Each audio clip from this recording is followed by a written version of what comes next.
If you fall into haram and you will all the time, don't go around telling people about it. Don't share it with people. Don't. You don't need to confess to people to feel better about yourself. Don't. In Islam, it's the opposite. To feel better about yourself, you confess it to Allah subhanahu wa ta'ala and no one else. No one else. Because then people normalize it and they may encourage you and get ideas.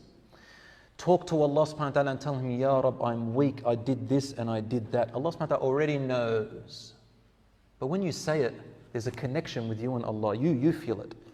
And then suddenly you start to cry. You actually cry when you do that because it's so intimate and special between you and Allah subhanahu wa ta'ala. Oh, how beautiful that feeling is. I don't know if you guys have been through it. I miss that feeling. And sometimes, you sit up at night and you make wudu and you just say, oh Allah, I'm weak. I got problems. Or you just